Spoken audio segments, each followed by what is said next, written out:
Welcome to IT Live. I'm Joe Cook. That's Justin Wells. Hey! Thank you for watching. Appreciate everybody tuning in. It's Thursday. Chris, thank you. Roaster, thank you. Coach Sarcasm, thank you. Thank you for everybody joining us. Got a lot of recruiting to talk about. We've been talking about recruiting all day yesterday over at Inside Texas. So if you're over there, you saw everything from RPMs to updates on offensive line recruiting.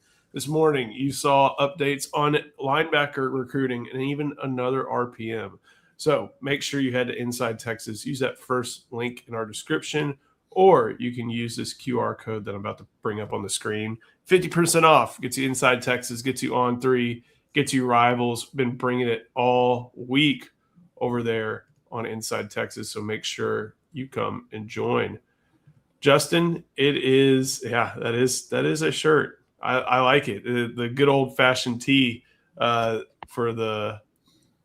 I don't know how good the Rangers are going to be in the AL West this year, especially with the Astros coming back from 6 runs down last night on the Pirates. I think the AL West is an absolute disaster in 2026, and I think the worst team. I don't think there's any winners in that division this year. Houston and Texas have something in common. Their farms are terrible. So I don't want to talk about baseball. We won't talk about baseball. Hey, maybe at the end we'll talk a little softball. Been a lot of fun to watch. How about some of that? We'll touch on that a little bit, but it is basically all about recruiting at this point. I'm looking over all the different stuff we've written on Inside Texas over the past couple of days. Let's start in 2027. I think an interesting offer was made last night. About to try to pull it up on the screen. Kyron Brown from a place Texas does not often recruit. That is up in Amarillo. That's Palo Duro High School. He said after a great workout with Coach Chris Jackson, he was blessed to receive an offer. And boom, there it is. You can see it on the screen. One of the things, Justin, that kind of played into this, at least that we think, is that Texas was supposed to get a visit from Jeremiah Douglas, who is from Crandall, who is a Vanderbilt commit. Vanderbilt's doing some good things on the trail. Douglas took his visit to Vanderbilt, shut down his recruitment, and you'd kind of mentioned that you think this is a little bit of a response to that. Yeah, so they would have loved, you've got Bryson Thrower's decision coming up on Saturday, and Texas looks really good in that. And so if the Horns get Easton Rule and Bryson Thrower, that number 3 wide receiver, that last take, in the NIL era has to be kind of a lower rated guy. That's just kind of how you allocate resources position by position. With Jeremiah Douglas canceling his trip, and honestly, I don't know if Douglas was going to fit in that number 3 spot either. Like he's a good prospect. There's a chance and Alvin Mosley's in that same conversation. Like those are good prospects that are probably going to cost more than that number 3 spot that Texas wants. Kyron Brown is a guy that would fit that thing perfectly. And I think that's kind of what Texas is looking for. They want 3 in this cycle, and they want that third guy, not just to be a guy that's necessarily a 3-star. They want a guy with a lot of upside, and they want a guy that they can develop. They want a guy that can bring in and not worry about having to play early and not worried about, any of those kind of, things and distractions, and just, hey, let's develop this kid. Let's see what he turns into. And so I think that's why Brown in Texas makes a lot of sense. I reached out to him last night and again this morning. I expect an official visit to be scheduled within a day or two. I don't think this is going to take very long.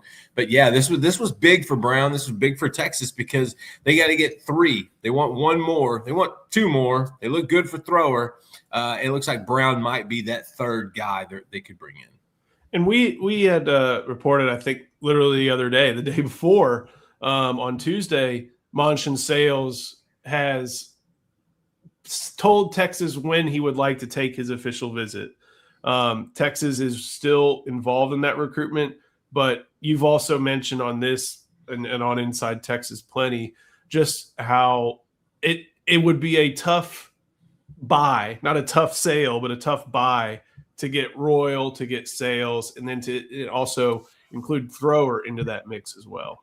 Yeah, though that math doesn't math. Unfortunately, look, if I'm on college football 27, I'm recruiting Easton Royal and Monshun Sells, and I'm getting both of them. I'm stacking the deck, but this isn't PlayStation 5. This is real life. This is the top 2 receivers in the country. They're going to demand the top dollar in the country. And to tell you the truth, I think Sales really likes Texas. Like, I think Sales could envision himself playing at Texas. But you're talking about a hometown kid whose hometown just won the national championship. Home state just won the national championship for the first time maybe ever. And so they've got a lot of momentum. It's just you're battling a lot of different hurdles when it comes to Sales. But hey, I love that Texas doesn't care. They're like, look, who knows what's going to happen? Who knows what could happen? Royal could flip in November, and Sales could be, flip a bull, and then that conversation comes up, and you don't burn these bridges. And here's another great point: 2 years from now, what if he does pretty well, or something happens? Kirk Cincinnati goes to the NFL. He hits the portal. You still have that relationship. You still have that connection. You recruit through the whistle. You recruit through National Signing Day. You keep that relationship. Hey, shoot your shot at Monshun Sells. I'd rather have Easton Royal. I've seen them both. I think Royal is different, but you can't have both. I like how you said maybe the first national title in the history of Indiana. How quickly you forget that there's this little Catholic school called Notre Dame that plays a little football. No, Indiana Hoosiers, the first national championship for the Hoosiers. I thought you said state of Indiana. Well, I meant it was, he lives in Indianapolis.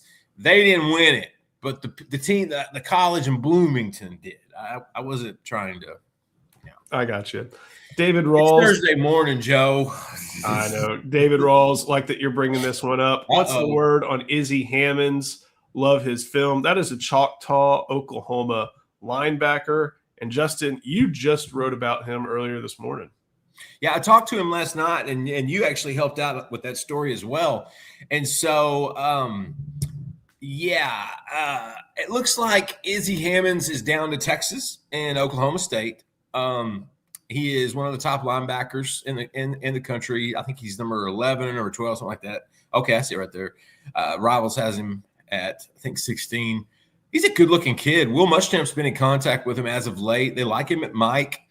He took his OV to Oklahoma State back in April. He was about to take one to Utah. He canceled it. And so now it looks like it's down to Oklahoma State and Texas. He's got one more OV. That's going to be on the 19th to the 21st to Texas. I think Texas kind of shifts a little bit more focus here to Izzy with Toa Satali committing to Oregon yesterday. I think they kind of saw that coming over the last few days. But Hammonds is a kid that he's number 1 on the Oklahoma State big board for a reason. Like, he is an in-state stud. And that's a guy that if Oklahoma State has any chance of competing in the Big 12, you got to try to keep those guys around the campus. But Texas really likes him. They want 3 in this cycle. That would be one of them right there. Like I said, he's going to make his decision pretty soon too. He said the next few weeks. So I'm anticipating after that OV to Austin, he's going to have a decision to make. I like where Texas sits, but Oklahoma State's had the longest relationship, and so let's see how this turns out. Yeah, definitely somebody who Oklahoma State's been valuing a lot, and I think you can tell just by Will Muschamp and his effort in going to, I think, see Hammonds and communicate with him shows how good of a player he is. Satelli's great. Hammonds is really good as well, and I think that's a big thing to continue to track. So that's big. We got to continue on. Let's talk a little bit about the interior of the offensive line. And yesterday we got into a little bit of intel. I figured out that Lincoln Maggio from Oceanside, California, he is not taking his official visit to Texas. That was someone who saw Texas a little bit in the spring. I think he made a trip, went and saw a bunch of different schools, Michigan, Utah, BYU, California schools.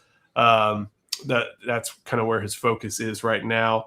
And with Keon Hemphill Woods in the fold, and also with Jackson Cook in the fold, Texas kind of has room for one more interior lineman, like pure interior lineman. Justin, it looks like that focus at this juncture is coming down to Reed Ramsier and Lucas Roa. What's going on with Ramsier? That's a Orlando product. Seems like Texas is battling a Southeastern school for that. Yeah, so it's also down to 2 when it comes to Ramsier. In a similar situation to Hammonds, he had an upcoming Clemson OV last weekend, and it was canceled. And so he decided, you know what, Auburn and Texas are the 2 top schools in my opinion. He pushed up both OVs. He's only going to take officials to those 2. I believe Auburn's this weekend. I want to say Texas is going to be next weekend on the 12th or the 14th. I got a good vibe with Ramsier. Every time I talk to him, he's a really insightful, intelligent kid. He reminds me a lot of Jackson Cook, the Texas commit from Westlake. Just really smart, savvy, hardworking. Like that's what interior O linemen at the college level kind of look like. They're just built differently. And so I love Ramsier. I think that he's a prototypical guard. He can play some center. They've actually told him you could play tackle in a pinch. He's a big kid, 6'4", but 305. But I think he's a left guard of the future. Or a right guard. I think he's one of those guys that's a position they've needed. They haven't had a hard time so much getting tackles. It's been shoring up that interior. And so for me, I really do think that, Ramsier's in a great spot. Roja is another one that I don't know if it's either or with those 2 guys. I know with taking Keon Hemphill Woods, it makes the numbers a little tighter, but I think it's a push. I think either one of those guys coming in would be an incredible thing. I'll say this. I'm not sure about Roja's decision timeline. Ramsier's not going to take long, fellas. This kid will be committed to a school before the end of this month. And so he is all business. He is all, and I think the biggest thing for him in Texas is he likes the McCombs Business School. That's a big thing for him. He wants to major in business. And sometimes Texas has the academic things like pillars like that really do get those kids' attention. Well, I think what I put in the story, Ramsier told you he wants to decide after his official visit, so the typical late June or early July. And then Roa, I could not find the specific thing either between Rivals reporting or our own reporting. Roa's got an interesting list of schools. Not only does he have Oregon, as you would expect, UCLA. For someone from Southern California, he's got Penn State involved. And apparently he's got some family up in the Pennsylvania area. So that's why, they're involved. And again, like you said, with Ramsier, it's Auburn and Texas. And these are, this is kind of where our focus is heading when it comes to interior offensive linemen. Before we keep going, got to show some love to our sponsor, that is Andre the Lawyer. Texans know when you're injured, there's one name that gets results: Andre the Lawyer. Trust the team that has secured millions for their clients and helped thousands of Texans win their injury cases. Car wrecks, slip and falls, 18-wheeler accidents, on-the-job injuries, wrongful deaths. Don't let the insurance companies tell you what your claim is worth. Andre the Lawyer will fight for you. His principal office is in Dallas, but they serve Texans throughout the state. So don't wait. Call 214-444-8808. That's 214-444-8808. Contact info is in the description. All right, time to talk a little bit about offensive tackle, which is becoming, everything is just piling up as we get here. This looks like at least a 5-man class, could be a 6-man class, Justin, as we talk about offensive tackle recruiting. We know everything starts and ends with Ismail Kamara. That's someone who's going to be at the top of the board, or maybe even the number 1 spot on the board for as long as he goes. And, there's nothing as far as decision date quite yet. We know he's not taking official visits, but there's nothing clear or obvious about a decision date, correct? No, there's no decision date. The decision will happen probably around October, November. And then we know that Jasper Noqueri is announcing his commitment today. He just finished up a visit to Vanderbilt, and then he he didn't cancel all his visits, but he pushed up his decision date to right after his visit to Vanderbilt. They've been doing pretty well on the trail. They've hosted quite a few Texas products, and we know we talked about Jeremiah Douglas. We talked a little bit about obviously no query at this point. So with that one looking like it's going a certain direction, Texas needs to figure out where it's going to go at offensive tackle. And Charlie and I combined on this one a little bit on the remaining priority targets. And this is a name that I guess to say resurfaced. Our friend Greg Biggins at Rivals wrote about how Texas jumped into the top 4 for Isaiah Bertola. He confirmed with me yesterday that he will be visiting the weekend of June 12th. And I asked him, hey, I'm going to catch up with you later this week and, see what's going on before the visit. Well, what has you interested in Texas? You're talking with USC, Cal, and BYU, Big 10, ACC, Big 12. And he said, they have always showed a lot of love, and it's a place my family always wanted to move, so why not go check it out? And it's a long way to go. We know that Kyle Flood has tried to recruit the state of Hawaii before. I wouldn't be surprised if Johnny Nansen possibly made a stop there when he was recruiting Toa Sateli as well. But Justin, the fact that the tackle board is a little bit wider makes sense because they don't have any tackles committed right now. And this is a good looking prospect that they're fighting with some quality programs to try to overcome.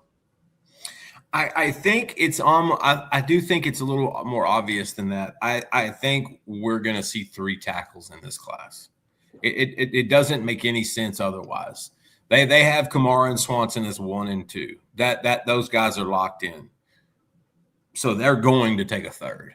We saw it with the Caleb Seiler recruitment and offer last month. We're seeing it with Bortola coming in for this visit. They're going to take a third tackle. Like I think it's unbelievably obvious right now.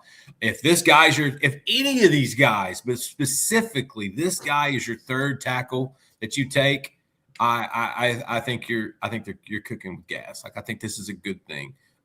He's a big kid. He's an athletic kid. He's and he's got that mean streak that you see out there on the West Coast a lot of times with those type of players. And so I think the main thing I learned from this is Texas is definitely probably taking 3 offensive tackles in this cycle. And again, they've got Kamara and Swanson as 1 and 2. If one of those doesn't work out, they've got 3 or 4, maybe 5 options behind that. And Bortola would obviously be one of those options.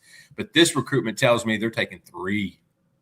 Yeah, number 2 player in Hawaii, according to Rivals, top 300 player in Rivals' own rankings. And then we get to Kamara. I don't know what else we can say about Ismail Kamara at this point. No. Done taking visits this summer, working to make sure he can enroll early, working to make sure he can still be in the class of 2027. If you're looking for his film, you're not going to find much, but just look at how coaches covet him, and that'll tell you exactly what you need to know about how good he is as a prospect. You said it. You wrapped it up. I have nothing to add to that one. Kamara is the most important recruitment in the class, and Texas is treating him as such.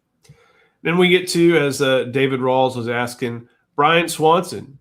He is still at the top, one of the top prospects on their board. Yeah. Just visited Oklahoma, going to SMU this weekend, and we know SMU has really tried to make inroads not only in just Dallas high schools in general, but also at South Oak Cliff. But this is one where, Texas has had a very, very strong, if not the strongest position for a long time as he goes into the rest of his official visits.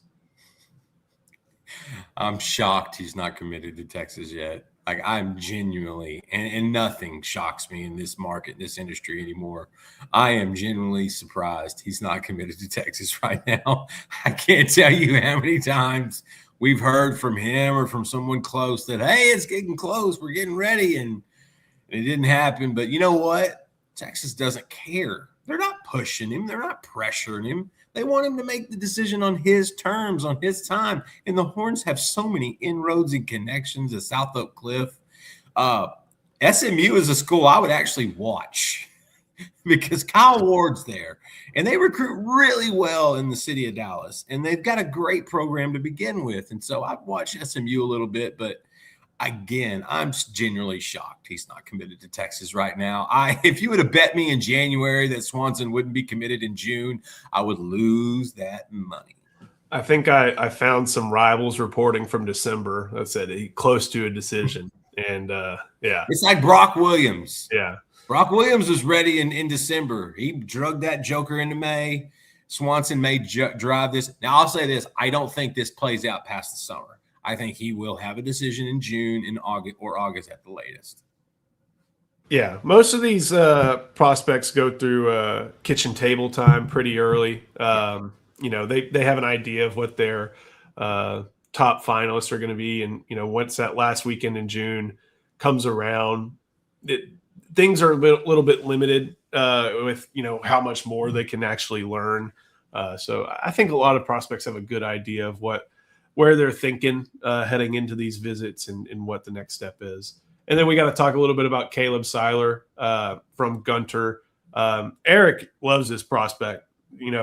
He's tall and coordinated, has a frame to build on, and you can tell that he's not just tall, especially when he's playing at what I think like 3A football. Like he has some offensive tackle skill. He's gonna have to learn a lot, and he has an official visit that starts on June 19th and a decision date scheduled for June 21st. Yeah, so Seiler's essentially going to commit to Texas if they waive him in.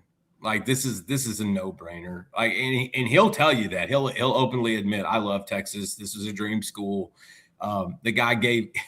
The kid is easy to get quotes from. Like he loves to talk about the Texas offer in his recruitment, and I love that. I think he's an open kid. I think he's a talented kid. That's your developmental guy. That could be your number 3 offensive tackle, the guy that you can put in the easy bake oven and let broil for a little while. You can let it simmer. And so I like Seiler.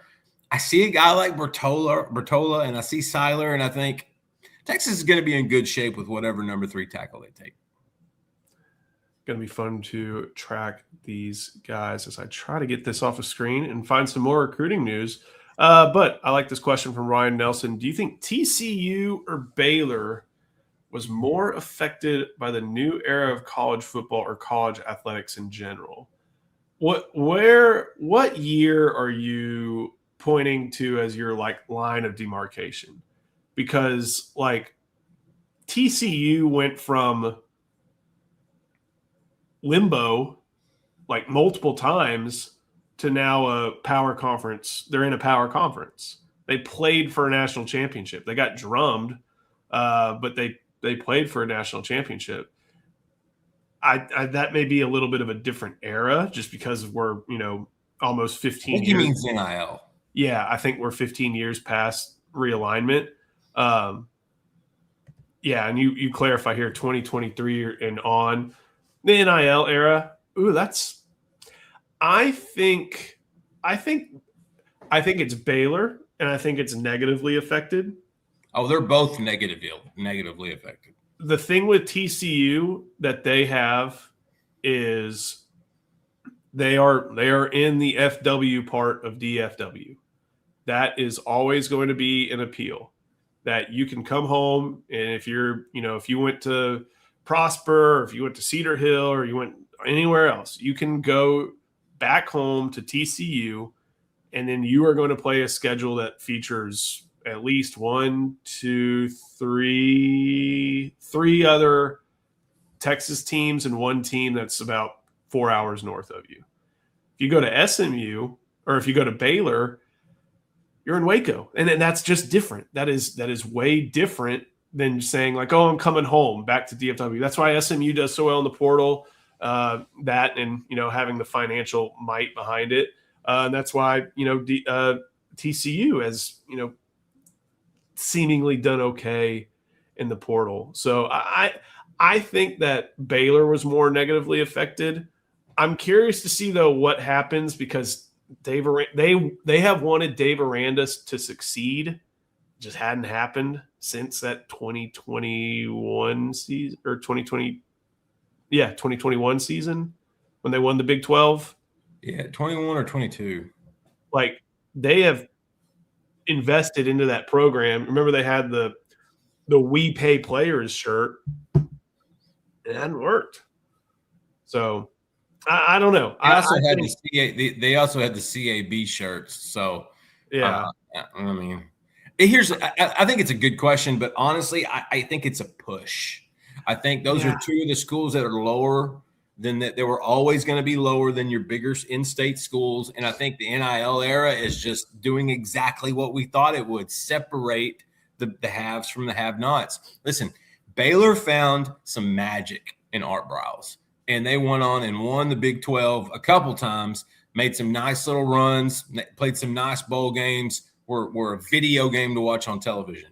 TCU turned it around. Gary Patterson decided, hey, I think that run and shoot, I think that veer, I think that spread looks really, really good. I'm going to try that. And that guy almost went to a national championship game with that group with Trayvon Boykin.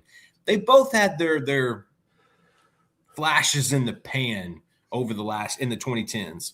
But the NIL decided, separation.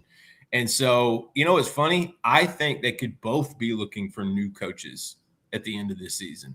I think Sonny's a little bit safer, but not as safe as people think. Like publicly, I think he's safer, but behind the scenes, they need some movement. They need to have a really good season this year with Baylor. I think this is Arunda's last deal. And honestly, the only reason I think he's still a coach there is because they've got the money to fire him and to bring in a new coach and a new staff, but they don't want to spend the money to fire him, fire his guys, hire a new staff, and pay all that to that when they're still trying to catch up in the NIL arms race. They're trying to allocate those funds smart, in my opinion. And so that's why Aranda is actually still in Waco.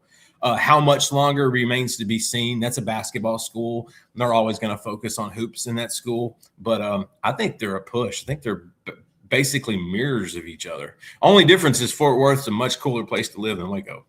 I mean, remember, we had Jamarian Carlton and Jamarian Vincent, committed to Baylor. That didn't last very long because, they, even if they had good NIL offers, there's still the football aspect. They utilized the in-town relationships with those two guys. Carlton, they had built one for years. Vincent, they had built one for years. And didn't Jamarian wind up flipping, I think, to Michigan? Yes. Man, you know how much I love that kid. I've been a fixture at Conley for years, and I absolutely love Vincent. But that's a good point. 10 years ago, Briles' group, they hang on to those guys, and they actually get. Remember when they were getting high-end recruits? We're talking about KD Cannon. They were getting some really, really good high-end guys. I think 10 years ago they keep those guys. Not in this era, not today. NIL was not designed for the Southern Baptist. Here's a good question from Chris Bennett that I think can get us into a little brief 2028 discussion. Who is Neiman Lawrence? Justin, why don't you take this one away? I know I'm going to do this at least once over the next 5 or 6 years, but I keep wanting to say Neiman Marcus.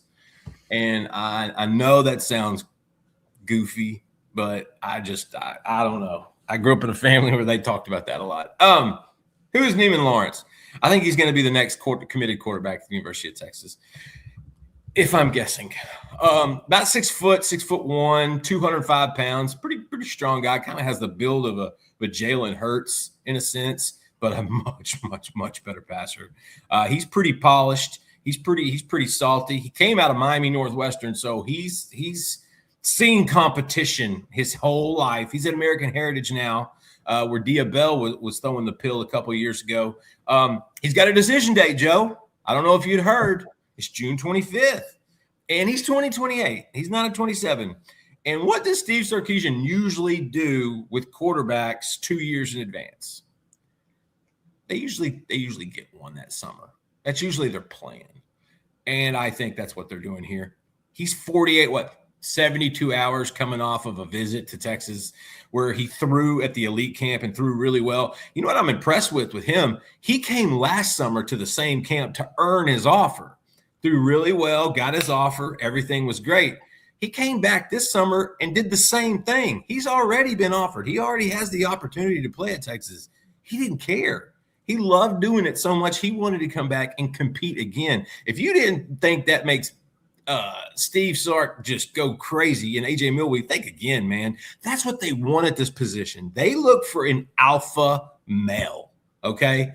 And that's what Lawrence is going to bring to that. Not only that, he's got some recruiting chops. He's posted up in a very nice, luxurious area of high school football in a sense when it comes to prospects. And so that's Neiman Lawrence. He's probably going to be your next commit.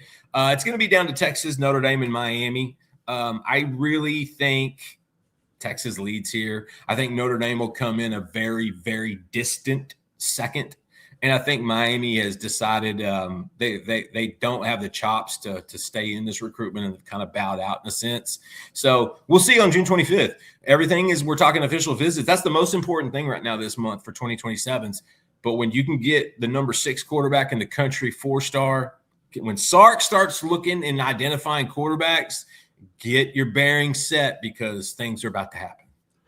One of the things that I think Eric and I briefly talked about this yesterday on our Q&A show, Texas had several 2028 quarterbacks in town over this past weekend. They had Lucas Prock. They had Trey Taliaferro.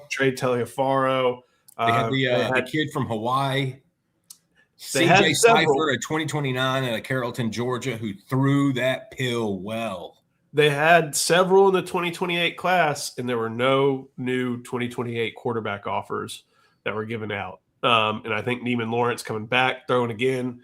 I think he was probably listed at like 5'10" last year, and now we list him, or rivals list him at 6'5", 202, or 6 foot and a half.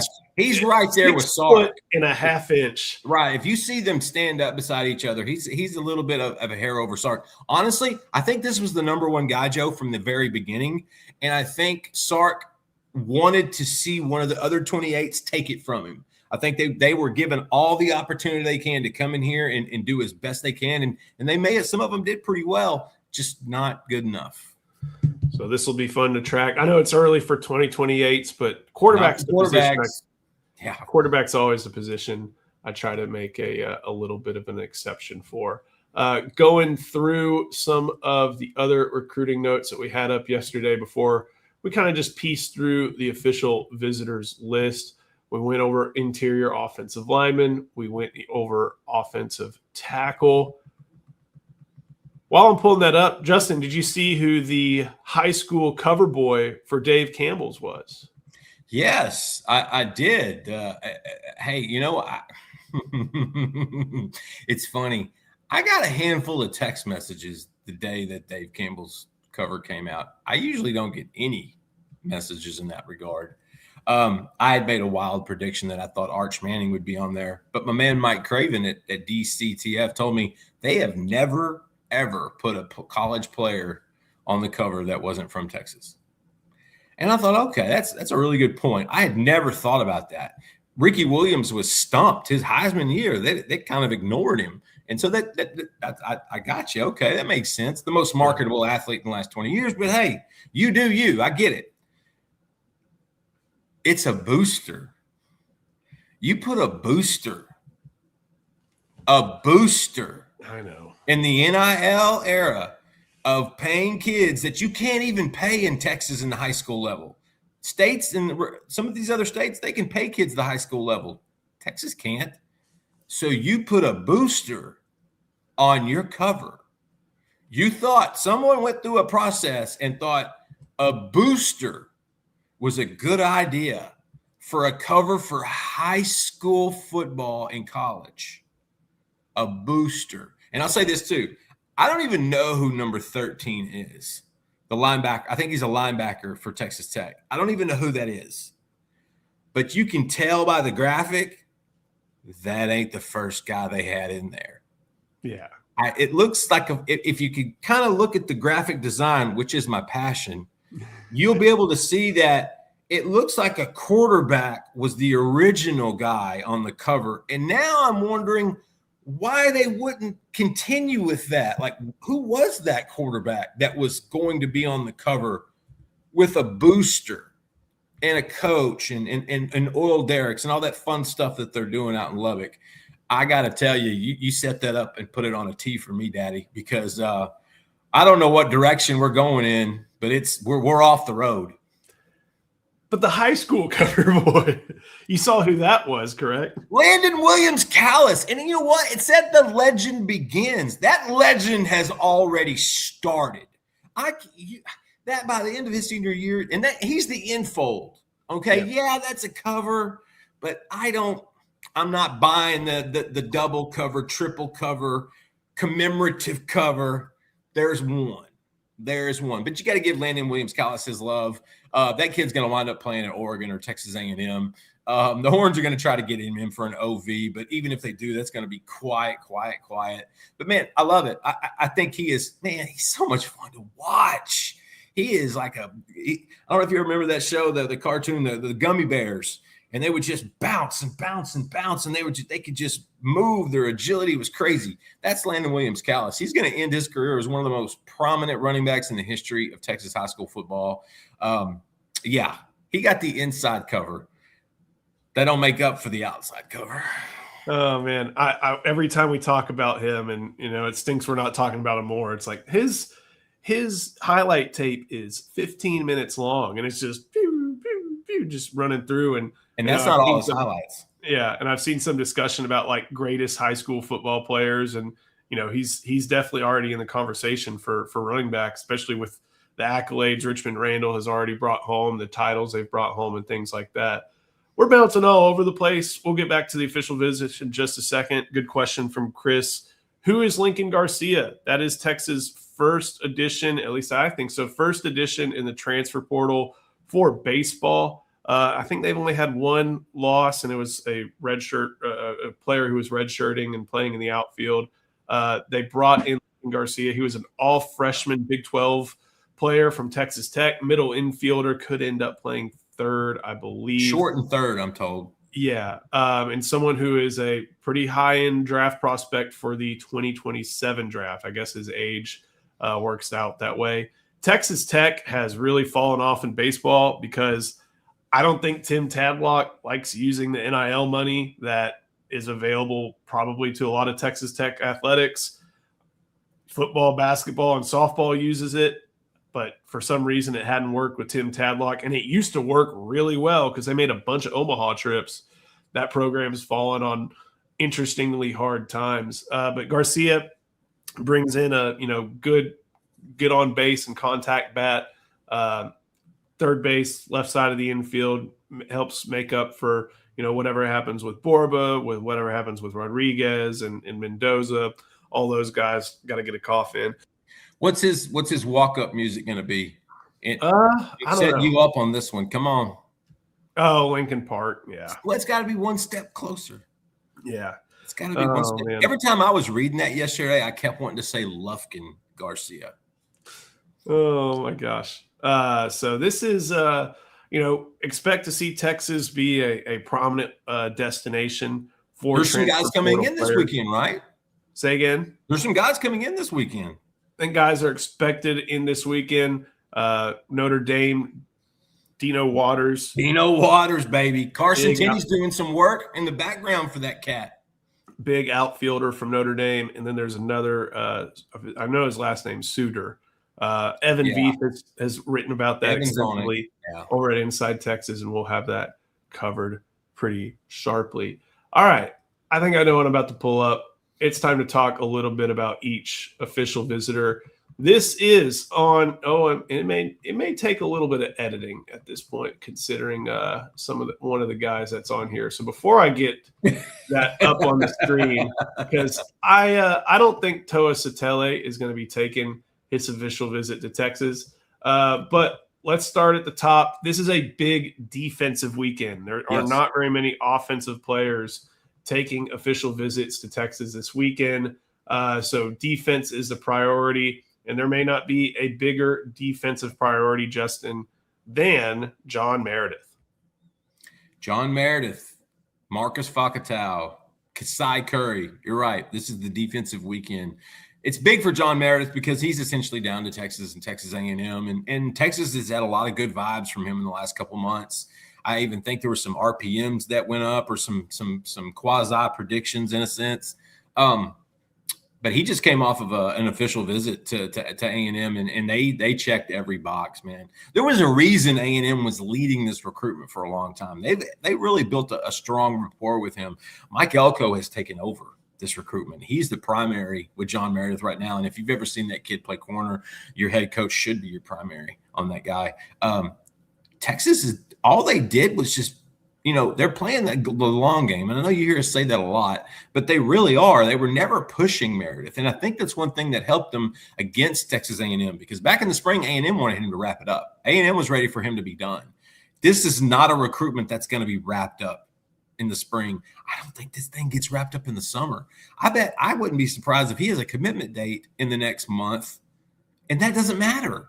Like wherever he commits, it doesn't matter. This thing is going to play out until December. When you're an elite corner where you're number one at your position, where a guy that could probably come in as a true freshman and make an impact, they're different. They're just different. Those recruitments are they're going to go the distance. And so Texas, what they have to do is just get back. It's a seesaw with A&M right now. Now it's their turn to climb back up. It's their turn to enjoy. It's their turn to show them all the bells and whistles, to the facilities, the cars, all the fun stuff that Texas makes on an official visit, and makes fans of other schools just very uncomfortable, which is adorable to me. Just stay the course with John Meredith. When he gets on campus, they're not going to push him for a commitment. They're not. They're just going to continue to build a relationship. They're going to continue to flesh out everything they can do. And Mark Warfay's been really good here. Will Muschamp has been excellent here. I'll tell you, Joe, Muschamp has been kind of a surprise on the recruiting trail. Not necessarily grabbing a lot of guys early, just the impact and the impression he makes on some of these players. I guess I didn't realize how much of a reputation he had. John Meredith is very much digging what Will Muschamp is selling. And so they get a chance to even out the recruitment again. And again, he could have a commitment date in late June. He could do this in July. He could do this in August. And it won't matter which school he's committing to, because both are going to still come at him hard until December, until signing day. Texas does what they always do, play the long game. I think you're right in that this does go a distance, whatever that distance is. But it's also important that Texas keeps it on that track, and that Texas doesn't allow A&M to be like, all right, you know what? This is the time. It's their turn to counter. Right, or any other school. Like Texas needs to make sure to continue to let this continue on the track that you project it going on, or else, if they falter, then that speaks to the job A&M did in the recruitment. Marcus Facato, Kasai Curry, hate combining them, but it's easy to combine them, especially when they both play defensive line. They go to the same school, and a lot of buzz around the Buckeyes for both of them heading into this weekend. Well, there's a lot of buzz around the same four schools around both of them. It's Oregon, it's Ohio State, it's Georgia, and it's Texas. Facato, man, that is an official visit loving taking guy. He's already taken 3. He took one midweek. He took another one this midweek. He's cramming these things in. And I've made this reference a couple times, but I think with these two, Texas is going to have to split the baby. I don't think they can get both, but I do think they can and will get one of them. Which one? That remains to be seen. Ohio State has been the one of late that's got some of the momentum there. I think Curry is so important. He is the stereotypical 3 tech. He's the top defensive tackle on their big board. He does so many things really well. Texas wasn't really in this recruitment until earlier this year, and he made a trip, and all of a sudden he was blown away by Kenny Baker, by Sark, by Muschamp, and now they're legitimate. But they're just going to have to keep throwing hands, because this is going to be an NIL recruitment. Same as Facato. This is a kid, like I said, he's already taken a handful of OVs. He's going to take a few more. This is an NIL recruitment, but I will add, I think he is very relationship-based too. I don't think it's all about the money. I really don't. I do think his positional coach, I do think all those factors are very important, because we're looking at a guy that stereotypically looks like he's going to be a first rounder in 4 or 5 years on the edge in the NFL. This would be Lance Jackson's, the guy behind him, in a sense, coming through. This would be his replacement, in a sense, because I think he's more of a defensive end at 6'7", 280, 285.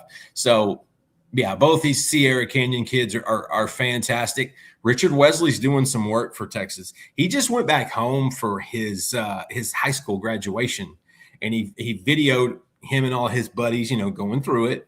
And he said, let's see how many hook'ems we can get. And within about a 2-minute video, he got about 25 hook'ems out.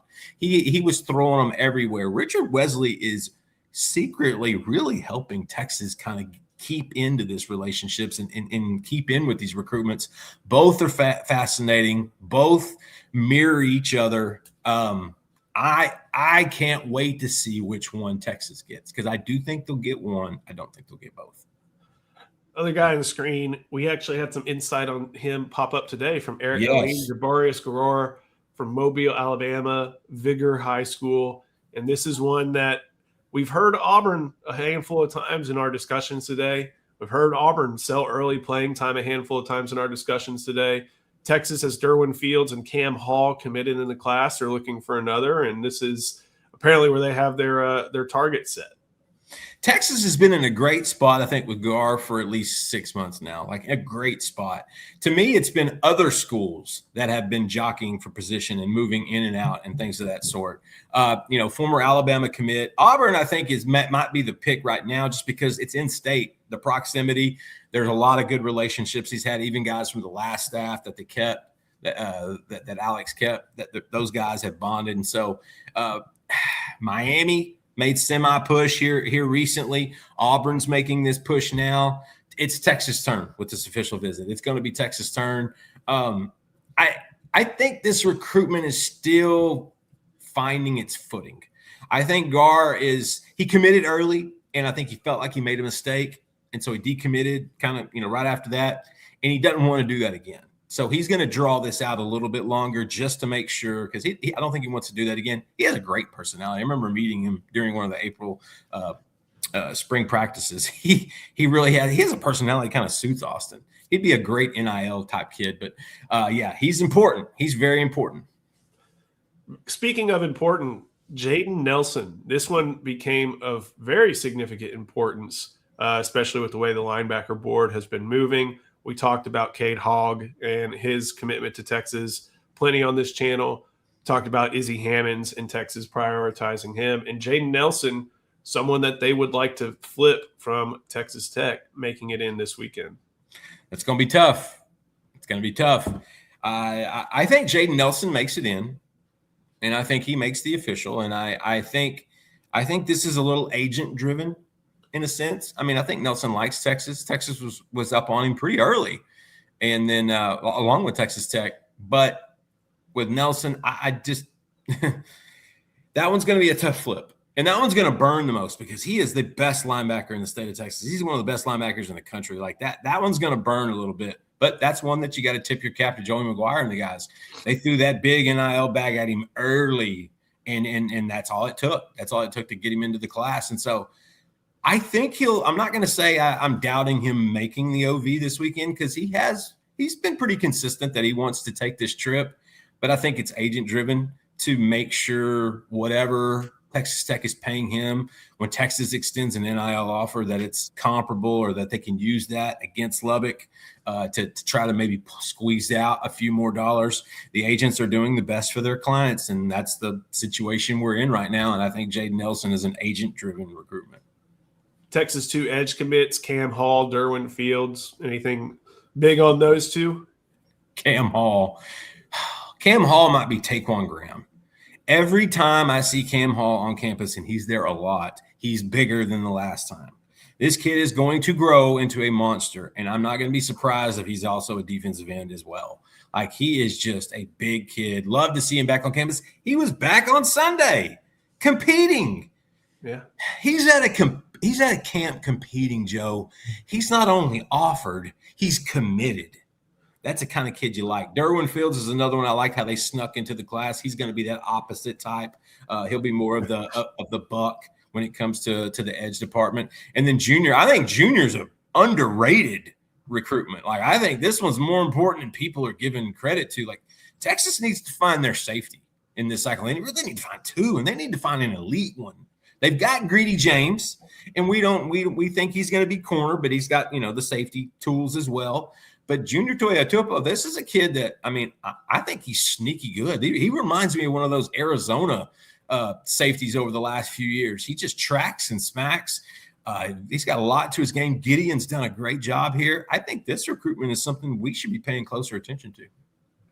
As we keep going down, Raiden Cook, defensive lineman from Barbers Hill. The defensive line big board is it kind of seems like it's an inch deep and a mile wide.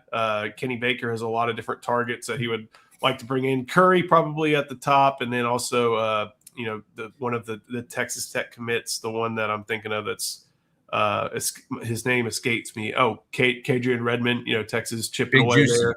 But Raiden Cook, when they're looking for more in this class, that definitely is a name that the Longhorns, despite that Houston commitment, want to see on the 40 acres and are going to give a good sell to. Yeah, I don't think that Houston commitment is going to hold very long. Raiden Cook was the biggest jumper of the spring, if I remember correctly, from not rated to top 80, top 90 in the country. Crazy jump. Texas is smitten with this kid. They think he has crazy upside. And if you look at his frame, he is a moldable piece of clay. He doesn't have bad habits. He's raw, but man, you can be very creative with a guy like that. And so Texas sees this kid as somebody they can put in lab and turn into a monster. And so Raiden Cook is another one I'm watching a lot closely because it's not just Texas Tech. They've already tried to throw a big bag at him. And A&M is in the mix as well. And so I don't think he's going to stick with Houston. I think he'll stay in state, and I think it's going to be a battle between Texas and Texas A&M. Couple more commits. Noah Roberts, Keon Hemphill Woods. Roberts making his way. He was in town several times during the spring. I think this is his first trip back as a commit. Same with it may not be the same for Hemphill Woods. Keon came back for the Fan Fest. So, but again, just opportunity for these two guys to reaffirm their commitment, see the coaches, and understand why they committed to Texas. Trenton Blaylock, though. This is another one. Vanderbilt making a little bit of noise. There is an Oklahoma factor a little bit from his brother going there, but Texas has recruited Blaylock well and fighting with the Commodores, it seems like. I wouldn't trust that RPM very much or wherever they're at on that right now. I actually talked to somebody close to Blaylock on Sunday. There were some coaches and teammates from Atascocita that were hanging out in Austin for camp. I think Blaylock's down to Texas and Oklahoma, with Baylor actually hanging around the rim. Vanderbilt was never mentioned. Now, I love that Vanderbilt's in the mix because that means that kid knows what he's doing in the classroom. He's going to be focused. He's going to take care of his business. He's going to keep the main thing. Eric and I have kind of built a crush on this kid, it feels like, in the last 3 or 4 months. At first, we kind of just regarded him as following his brother to Oklahoma. He's a great athlete. That family, my God, they've produced some freaking athletes in that family. And I believe his dad originally from SFA, Stephen F. Austin in Nacogdoches, Texas. But yeah, with Blaylock, I think Texas is sneaky good here. I think this kid winds up in Texas class. I think they take 4, and I think he winds up being one of them. And so this is going to be big because Oklahoma's pushing the keep it in the family, But Trenton's more of I'd kind of like to establish my own path if that's the way I'm going to go about it. And so I think this is an old-fashioned Red River shootout. I didn't hear anything about Vandy. And I'll say it right now. I think Trenton Blaylock and Dylan McGee, I think they're going to be in this class of 2027 for Texas. Call me crazy. Last but not least, JT Geraci gets to tell his high school teammate, Mekhi Allen, what he has to look forward to in Austin next week. Yeah, so that's what they're going to talk to JT about. Like for the next 3 days in Austin, they're going to go, what do you know about this Allen kid? What's the angle here? Because I think our boy Steve Wiltfong, who does an amazing job for On 3 and Rivals, I think he put in an RPM for him to A&M, or just a gradual, just a random prediction saying, hey, A&M may lead.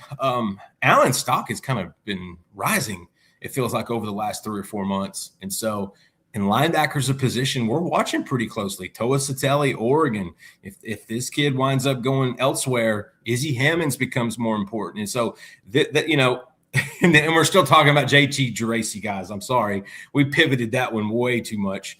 But yeah, Geraci, he's easy peasy. He jumped into class early and often. He's been recruiting for the guys. He's a big kid. He's a big, good-looking kid. Kind of reminds me a little bit of Spencer Shannon without the baseball chops. He's got that frame, and he loved the fact that Brock Williams was coming to Texas with him. Like, I thought that was the coolest thing he's told me. And so, JT Geraci, you got another job. Help out with Mekhi Allen. Before we get out of here, a couple questions from the chat. I like this one from Ryan Nelson. If Florida aces the Summerall hire in terms of running the program and game day coaching, the talent is there. They're spinning well. I've been talking a lot on here about how that's always going to be a tough state to recruit. That they are in a, they're facing a national championship contender in Miami. Georgia flies in there. Alabama, Auburn, they're not far. Clemson flies in there. Texas is now flying in there. LSU is now flying in there.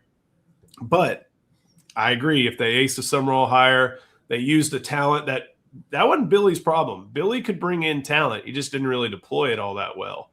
If they're able to have, if they go like 8-4 this year, that is a step up, obviously, in record, a proof of concept. And you bring up a good point here. That gets you closer and closer to Miami, and it pushes you further and further away from I saw a hot seat ranking list, and Shane Beamer was number one, and the comments were like, where's Norvell? Where's Norvell? He was like in the already fired category.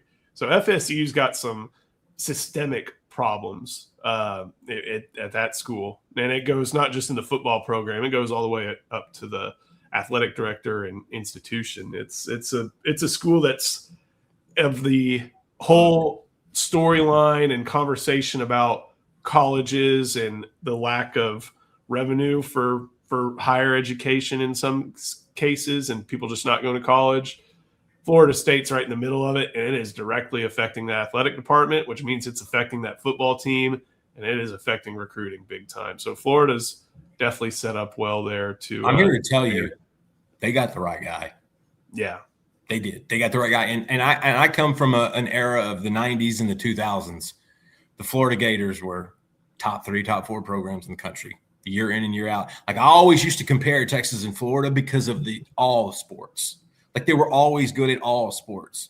Football, basketball, baseball, like softball, track, whatever it was. Florida was competing just as much at all these other sports as Texas was. I think they faced each other in the 2005 or 2006 College World Series. Like, those two have always kind of, in my sense, they've been similar. I think Summerall's the right hire. And look, you get the right guy in Gainesville, they'll win. Yeah, and I'm curious with their quarterback situation, how that shakes out, because nobody really seemed to have stepped up to grab it. But that's what he can take a mulligan with whoever he's got, Trammell Jones or Philo or whoever it is this first year, and then he'll portal hardcore in December, January.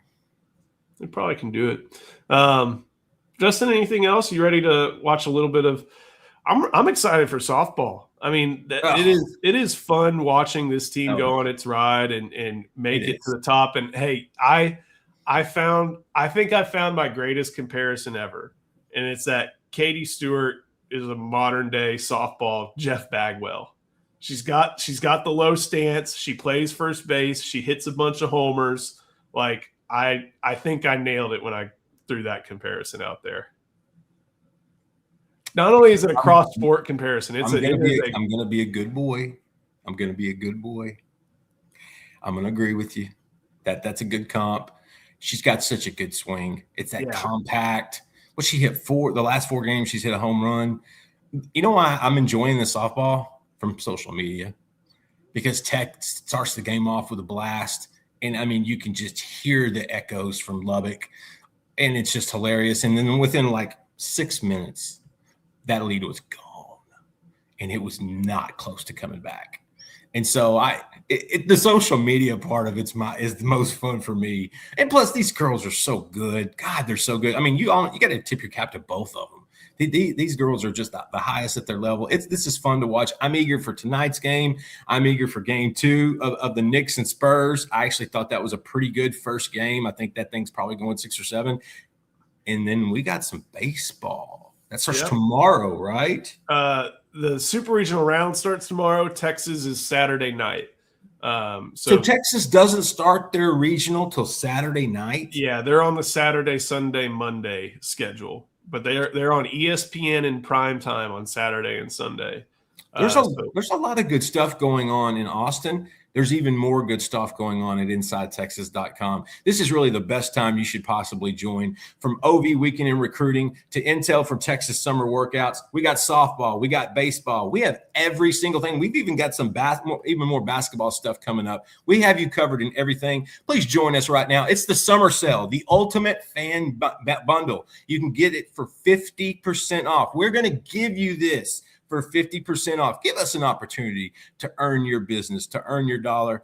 Come to Inside Texas and join us. We're ready for you. Couldn't have said it better myself. Thank you for watching IT Live. We'll see you next time.